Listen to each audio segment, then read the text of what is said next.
રાજ્યના ભાગમાં સાર્વત્રિક વરસાદ થવાની શક્યતા રહેશે. બંગાળના ઉપસાગરની એક મોટી સિસ્ટમ આવી રહી છે.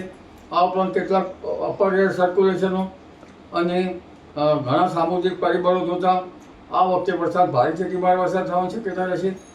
ખાસ કરીને બંગાળ ઉપસાગરની સિસ્ટમ ગુજરાતના ઘણા ભાગોમાં વરસાદ લાવશે. તારીખ 14-15માં પૂર્વ ગુજરાતના ભાગો, ત્યારબાદ લગભગ મધ્ય ગુજરાત, ઉત્તર ગુજરાતના ભાગો અને ઉત્તર લગભગ સાબરકાંઠાના ભાગો અને કચ્છના ભાગો તેમજ સૌરાષ્ટ્રના ભાગોમાં વરસાદ થવાની શક્યતા રહેશે.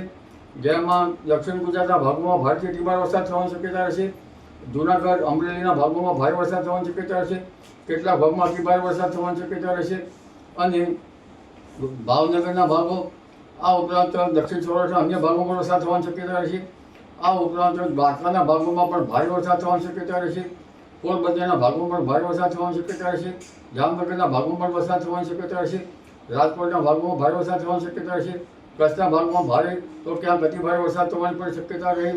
એટલે હવે વરસાદી સિસ્ટમ થોડા દિવસમાં ગુજરાતને અસર કરશે અને કેટલાક ભાગોમાં મુશળધાર વરસાદ થશે. આથી કેટલીક તબાહી સૂચક વરસાદ હોય ત્યારે જનતાને કાળજી રાખવી ઈચ્છ રહેશે.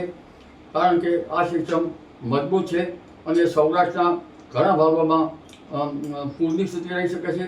ગુજરાતના કેટલાક ભાગમાં પણ પૂરની સ્થિતિ રહી શકે છે.